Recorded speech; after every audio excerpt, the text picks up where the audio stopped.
Megawati selaku Ketua Umum Partai PDIP Perjuangan memiliki kepentingan dan relasi yang sangat erat dengan salah satu paslon di pemilu kemarin. Katakanlah pasangan 03, Ganjar. Ganjar Pranowo dan Mahfud MD.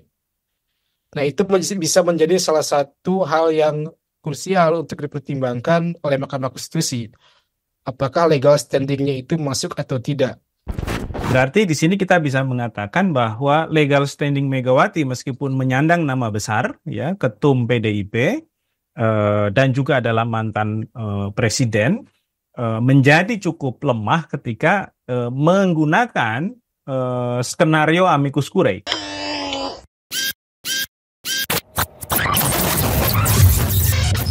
Halo sahabat integritas, jumpa lagi di program Buka Kartu. Amicus curiae ke Mahkamah Konstitusi mulai sangat populer hari-hari ini gitu ya. Ada banyak pihak yang mengajukan amicus curiae ke Mahkamah Konstitusi dalam kaitannya dengan sengketa hasil Pilpres 2024. Ada akademisi pun banyak gitu ya. Ada guru besar UI misalnya Prof. Sulis dengan salah satu dosen dari UNJ Ubaidillah Badrun, ada BEM ya dari berbagai kampus, kemudian juga ada akademisi dari UGM, ada lagi koalisi atau para pengacara juga mengajukan hal yang sama.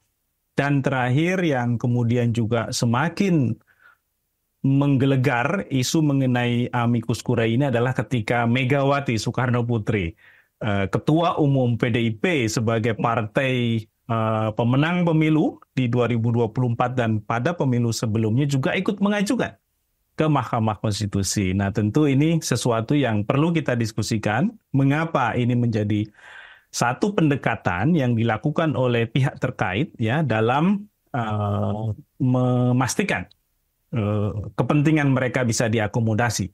Nah, untuk membahas itu kita akan berdiskusi dengan Mas Wahyu Wagiman atau Bung Wahyu Wagiman, atau biasanya kalau di dalam dunia aktivisme itu kita biasa panggil inisialnya saja Bung Wewe gitu ya.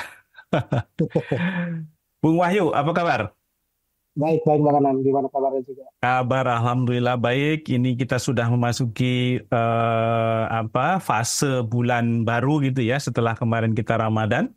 Sekarang bulan Syawal, mudah-mudahan bagi kaum muslimin dan muslimat dimanapun berada sekarang ini juga bisa mengisi hari-hari dengan misalnya puasa Syawal. Sesuatu yang ini juga sangat dianjurkan gitu ya oleh Kitab Suci Al-Quran. Nah, Bung Wahyu ini sebagai pengantar ya adalah mantan direktur Elsam ya selama 2000 dari tahun 2000 hingga 2000 dari tahun 2020 hingga 2020 2016 sampai 2020. 2016 sampai 2020. Setelah itu menjadi pengawas di ICGR, lembaga yang hampir sama ya dengan Elsam sebenarnya. Sampai hari ini masih menjadi Dewan Pengawas dan juga adalah pengacara, ya pengacara publik tentu saja, meskipun juga punya kantor firma hukum. Nah, Bung Wahyu, kita akan mulai dari amicus curiae ini apa? Karena namanya saja aneh, namanya saja asing gitu ya. Bagi banyak orang yang baru mendengar, mereka mungkin awam. Apa sih amicus curiae itu? Bisa dijelaskan sedikit nggak, Bung? Ya, terima kasih Bang Anan. Jadi memang amicus curiae ini satu hal yang sangat menarik gitu ya akhir-akhir ini, terlebih dengan proses yang terjadi di Mahkamah Konstitusi. Walaupun memang dalam praktik pengadilan Indonesia sudah lama dipraktikkan terutama oleh lembaga-lembaga sosial masyarakat, oleh aktivis-aktivis hak asasi manusia dan konseling dalam perbaikan situasi dan kondisi hak asasi manusia di Indonesia. Nah, amicus curiae ini memang satu istilah, satu praktik yang banyak dilakukan di negara-negara tertentu. Jadi di Indonesia sendiri itu ada regulasi yang secara khusus mengatur mengadopsi dibolehkannya amicus curiae dalam pengadilan di Indonesia. belum ada.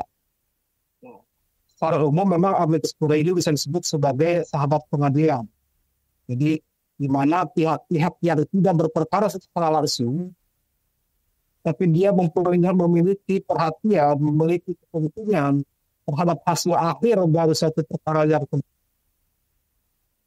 mereka mengirimkan pendapat atau opini terhadap fakta-fakta hukum ataupun isu-isu hukum yang berkembang di pengadilan.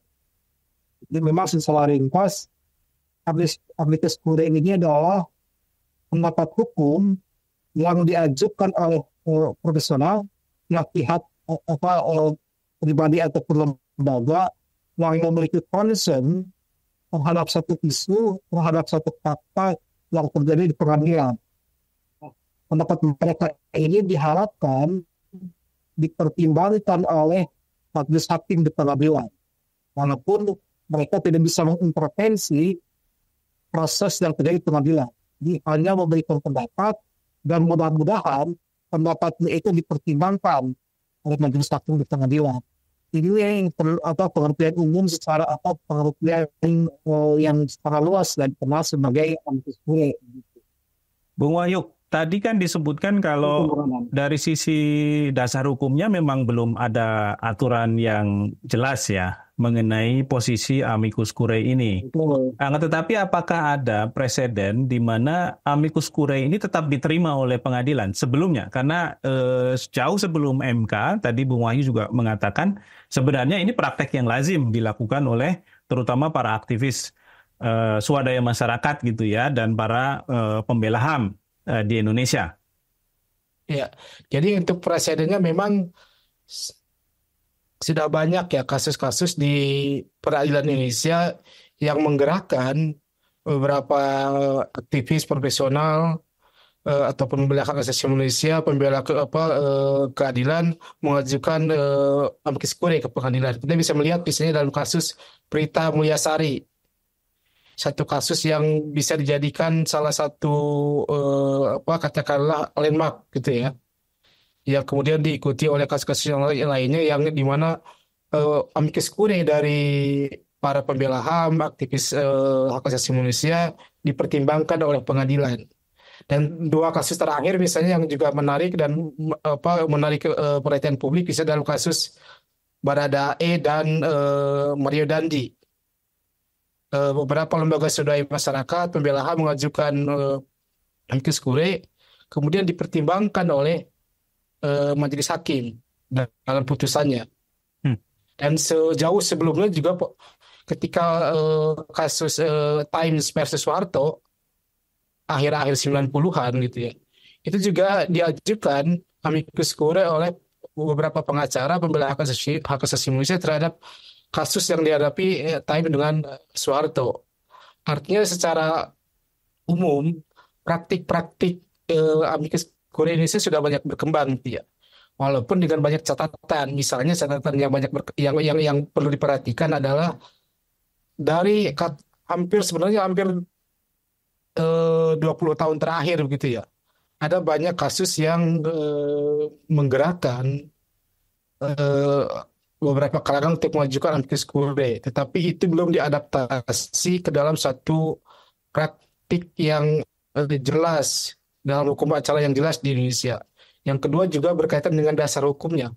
Sampai saat ini misalnya undang-undang kekuasaan kehakiman itu belum memberikan ruang yang jelas kepada warga negara Indonesia untuk mengajukan amicus curiae secara resmi yang diakui oleh hukum di Indonesia. Nah ini yang mungkin relatif berbeda dengan praktik di negara-negara common law. Amerika Serikat misalnya dalam peraturan Mahkamah Agungnya mengatur mengenai bagaimana proses amicus curiae itu bisa diajukan dalam pengadilan di Amerika. Juga dibuka kemungkinan hakim meminta pendapat kepada pihak-pihak ketiga yang tidak berkepentingan secara langsung untuk mengajukan amicus curiae. Karena salah satu hal yang perlu kita pegang, yang perlu kita perhatikan juga adalah amicus curiae ini ketika diajukan oleh siapapun itu, entah itu individu atau lembaga, ketika dia diajukan itu harus diterima, harus dinyatakan bahwa amicus curiae itu diterima oleh pengadilan, kemudian dipertimbangkan ke dalam putusan pengadilan. Nah, Tunggu itu Wahyu. baru bisa menjadi salah satu hal yang positif gitu ya hasilnya. Oke, jadi PR ke depan itu bagaimana membuat amicus curiae sebagai hak pihak terkait ya, ataupun bukan pihak terkait untuk bisa ikut memberikan pandangan mereka, pertimbangan mereka Betul, ya di dalam betul. proses hukum di pengadilan. Yang ini di Indonesia kita belum punya aturan main yang jelas, dasar hukumnya. Apakah bisa dikatakan dengan demikian ketika amicus curiae yang diajukan oleh para pihak selama ini dan itu dipertimbangkan itu semata-mata karena jurisprudensi dari hakim? Ada satu dasar hukum yang memang masih umum gitu ya di dalam Undang-Undang Kekuasaan Kehakiman Indonesia. Misalnya berkaitan dengan pasal 5 Undang-Undang Kehakiman tahun 2009. Di situ disebutkan bahwa hakim wajib menggali, memeriksa setiap fenomena yang terjadi di masyarakat dan memperhatikan setiap isu yang berkembang di masyarakat. Nah, itu menjadi salah satu pintu, walaupun sangat umum gitu ya, untuk menjadikan amicus curiae sebagai dasar yang bisa dipertimbangkan oleh majelis hakim di pengadilan. Nah, ini bagus gitu ya, tetapi ke depan memang perlu dipertimbangkan apakah amicus curiae ini perlu dijadikan salah satu bagian yang tidak terlepaskan dari proses hukum acara di Indonesia, baik itu di pengadilan di bawah Mahkamah Agung maupun di Mahkamah Konstitusi yang saat ini berkembang gitu ya. Nah, satu hal yang juga mungkin perlu kita perhatikan terkait dengan amicus curiae ini, satu selain legal standing. Jadi legal standing ini betul-betul menjadi pintu utama untuk majelis hakim mempertimbangkan apakah amikusnya itu atau pendapat hukumnya itu bisa diterima atau tidak. Legal standing ini biasanya tadi saya sampaikan diajukan oleh pihak-pihak yang eh, tidak berkepentingan secara langsung terhadap satu perkara, tapi dia concern dengan hasil yang mungkin akan diputuskan oleh pengadilan. Jadi hasilnya itu misalnya itu akan mempengaruhi situasi penikmatan hak asasi manusia secara umum ataupun penikmatan kebebasan dasar secara umum. Itu yang pertama. Yang kedua berkaitan dengan eh, apa namanya fakta-fakta atau isu-isu hukum yang belum dipertimbangkan, belum didiskusikan di dalam proses peradilan. Jadi memang amicus curiae ini diharapkan memperkaya isu-isu yang terjadi dan berkembang di pengadilan. Salah satu hal yang mungkin bisa kita perhatikan, misalnya kalau proses yang terjadi di Mahkamah Konstitusi, misalnya isu hukum yang berkembang yang diajukan atau amicus yang diajukan oleh kalangan guru besar di Indonesia yang meminta bahwa Mahkamah Konstitusi itu tidak hanya menjadi kalkulator menghitung angka-angka dalam proses pemilu, tapi juga nilai-nilai dasar yang berkembang selama proses pemilu. Bagaimana nilai-nilai dasar ini kalau tidak diperhatikan akan mempengaruhi situasi demokrasi, hak asasi manusia dan ketatanegaraan Indonesia di masa yang akan datang. Itu memperluas wacana atau isu yang berkembang di dalam praktik pengadilan di Mahkamah Konstitusi sekarang. Sehingga Mahkamah Konstitusi diharapkan mempertimbangkan isu-isu yang lebih besar dibandingkan dengan misalnya menghitung angka-angka yang menurut para ahli guru besar itu masih menjadi isu-isu katakanlah kuno gitu ya di dalam proses sengketa hasil pemilihan umum gitu ya. Nah, ini Terutama yang karena saya memang perlu dikembangkan juga oleh Mahkamah Konstitusi terkait isu-isu apa yang bisa ditangkap dan dipertimbangkan dalam putusan MK ke depan begitu ya. jadi ada pergeseran dari pendekatan kuantitatif mengkalkulasi angka-angka ke kualitatifnya.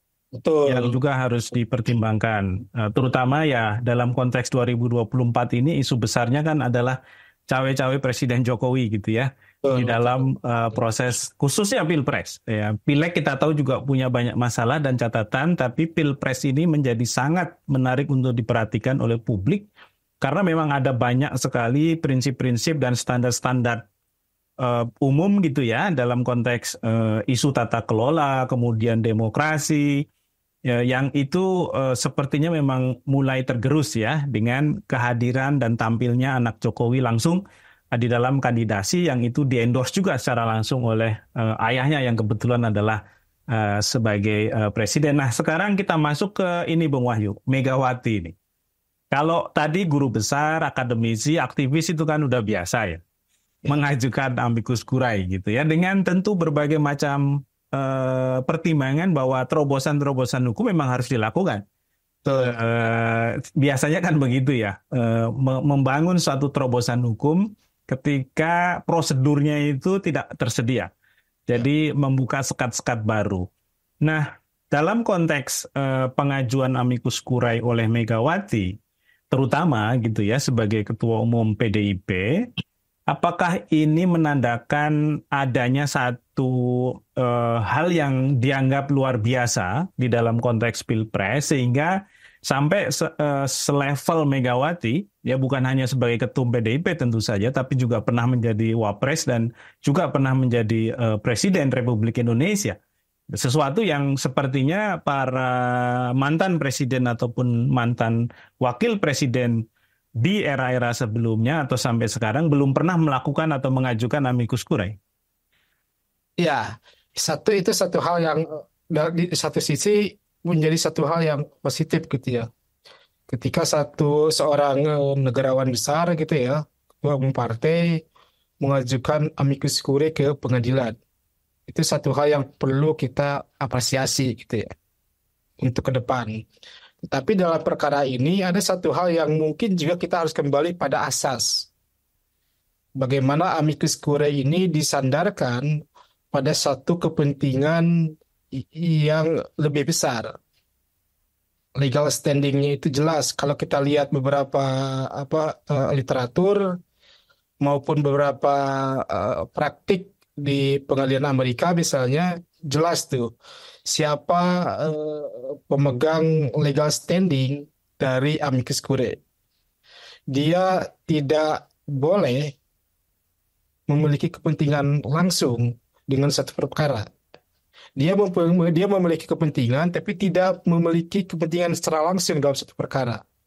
Dalam konteks ini kalau kita lihat, saya pikir semua warga negara Indonesia sangat tahu bagaimana Megawati selaku Ketua Umum Partai PDIP Perjuangan memiliki kepentingan dan relasi yang sangat erat dengan salah satu paslon di pemilu kemarin.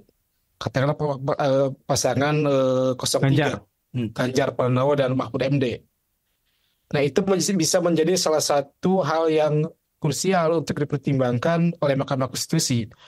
Apakah legal standingnya itu masuk atau tidak? Karena kalau menurut saya, kalau untuk pendapat hukumnya, itu akan memperkaya proses yang terjadi di Mahkamah Konstitusi. Bagaimana Megawati berbicara secara lebih luas mengenai kepentingan besar bangsa Indonesia ke depan gitu ya. Itu sangat sesuatu yang sangat bagus. Tapi dilihat dari legal standingnya, menurut saya kurang tepat kalau Megawati mengajukan amicus curiae ke dalam proses di Mahkamah Konstitusi. Karena legal standing dia sebagai ketua umum partai yang menyokong pasangan 03 itu tidak bisa dilepaskan dari proses yang terjadi di Mahkamah Konstitusi. Sehingga kita bisa katakan bahwa Megawati memiliki kepentingan langsung dalam proses pengadilan. Hmm.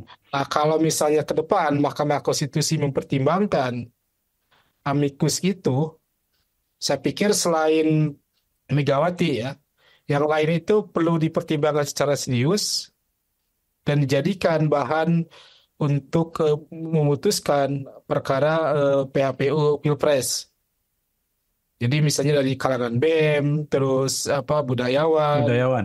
akademisi, guru besar, Semua semua harus dipertimbangkan secara serius untuk kepentingan yang lebih besar. Tapi khusus untuk amikus yang diajukan oleh Megawati, karena praktik yang terjadi selama ini gitu ya, kalau kita runut ke belakang dari praktik peradilan di negara-negara common law sampai dengan katakanlah dua kasus terakhir yang diajukan oleh masyarakat sipil itu kasusnya Baradae dan Maria Dendi, mereka tidak memiliki kepentingan secara langsung, tapi mereka ingin menjadikan isu hak asasi manusia, kebebasan dasar sebagai salah satu fondasi yang perlu diperhatikan oleh pengadilan.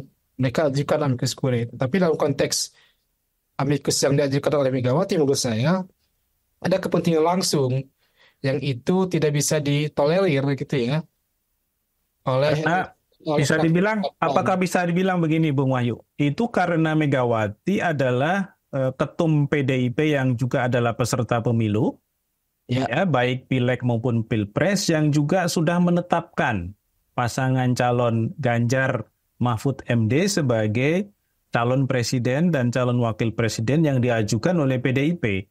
betul, Sehingga posisinya Megawati adalah pihak yang berperkara secara langsung di MK betul, melalui para kuasa hukum paslon 03. betul. Sehingga dari situ legal standing-nya menjadi tidak bisa disamakan dengan para pihak lain yang mengajukan amicus curiae yang bukan merupakan bagian dari tim 01 ataupun 03 ya, seperti para guru besar, kemudian juga BEM tadi, kemudian juga adalah beberapa seniman ya, budayawan gitu. Mungkin yang tepat jika misalnya Romo Magnis ya yang mengajukan amicus curiae ke Mahkamah Konstitusi. Oke.